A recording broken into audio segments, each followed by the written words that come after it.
The hopes and dreams of just 8 nations remain alive in the Football World Cup, and by the end of the weekend that will be down to 4. Uruguay play France, Belgium play Brazil, those 2 games tomorrow morning. On Sunday it's Russia, Croatia and England, Sweden. Clay Wilson is our sports reporter, and we've gone through all 4 games, starting with France, Uruguay. A very exciting prospect indeed, Clay. It is. It's certainly shaping. Well, both games on this side of the draw are shaping as epic games. I guess France probably have their noses in front in this one. They had a brilliant 4-3 win over Argentina in the round of 16, and just showed what they can really do. It's a team, a young team full of real potential match winners in that side. So I would say they go in with their noses in front, but Uruguay have been very good. They've got every chance in this game. Probably the best defensive team so far at this tournament. So they're going to be very hard to break down, and they've got 2 strikers up front, superstars Cavani, Luis Suarez. These guys have been in good touch scoring goals. So certainly not out of the question. No, it's a mouth-watering prospect. No, okay, I'm going to ask you every time to pick a result. Who are you picking? This is a tough one. Yeah, I've got France. I think they're probably just going to have a little bit too much on the day. They've just got match winners really all across the park, and probably just a little bit too much. Yeah. Belgium, Brazil? Yeah, I think this is probably the game of the quarterfinals potentially. There's so many great players. There's probably be a really highly entertaining game, I would say. Brazil have to be the favourites. For me, they are the favourites to win the tournament. Are they still? Well, I think in a lot of people's eyes, Brazil and France are neck and neck here, but I think Brazil, they've just got a lot of class all over the pitch, and they've really been building to this point. They've been improving gradually as the tournament's gone on. But you look at a team like Belgium, they're similar to France, quite young, but just so much class, a lot of really, really good, talented young players. It really depends on what Belgian team turns up.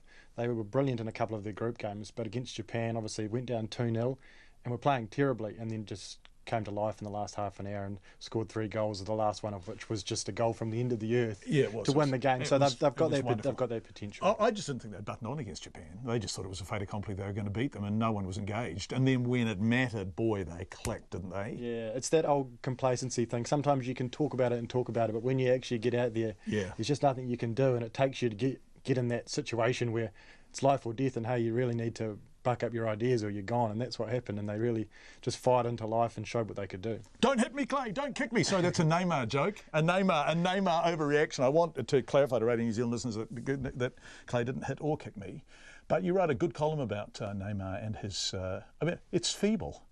For such a magnificent football player, for a guy who earns so much money and plays the game so well, to behave in such a childish, infantile, embarrassing fashion. How do you rein that behaviour in? At what stage is the game? I mean, I thought the Colombians were appalling too against the English, and their conduct around the referee, there should have been yellow cards all over the shop. At what stage is world football going to say, stop behaving like this? Grown men, stop behaving like this. Yeah, well, that's what it's going to take, because the players themselves aren't going to stop. It doesn't matter how much you criticise these players or how much the coaches come under fire for taking some action here. They're not going to do it. They've been getting away with it for so long. It really is, the onus is on FIFA here to step in and say, hey, we've had enough, and start dishing out the cards. Start just saying it's not acceptable. If that means that it has an adverse effect on the game, we start seeing 8 versus 9, say, then so be it. Perhaps it's a bit of short-term pain for long-term betterment. It won't happen for long, will it? I mean, if people start getting yellow carded for yelling at the ref or for doing these Hollywoods, it will only happen for a few weeks before people get the message. Surely you would like to think so, but these football stars are highly paid and become accustomed to getting everything they want. So, right, game 3, Russia, Croatia, and that Russian crowd. Boy, oh boy, this is a prospect, isn't it? And the Russian team's really riding the wave of that home support, and of course they just knocked out Spain. Spain are just 2 tournaments ago were the champions. So they've certainly got ability, but Croatia they were a little bit poor in their round of 16 game, but really they've probably got too much for Russia here, I think. They've got some real stars in there who are just capable of doing some brilliant things, and I would say that this is probably the end of the road for Russia, and Croatia will just step it up a gear from that round of 16 game. Wow. So you've picked Brazil over Belgium, you've picked France, and you're picking Croatia over Russia. Yep. Yeah, okay. And the 4th and final game is England-Sweden. What beautiful memes we've had. Gosh, the English fans have been hilarious, haven't they? Because and now, I mean, this is when they're most vulnerable. They're daring to believe, bless them. Yeah, I guess us as Kiwis, sometimes we like to to enjoy the misery of the English, but you can't help but admire the passion either way of how much they get into this football. Some of the celebrations and the footage of them watching that penalty shootout against the other day in that under 16 game was just brilliant. So we will see. I think on paper this is a much more even fixture than a lot of people are giving it credit for.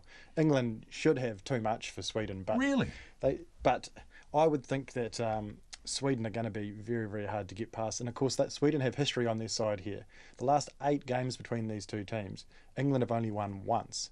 So despite a lot of people thinking that England are heavy favourites here, it's not quite as one-sided as you would think. Clay Wilson, boy, it's exciting. Anyway,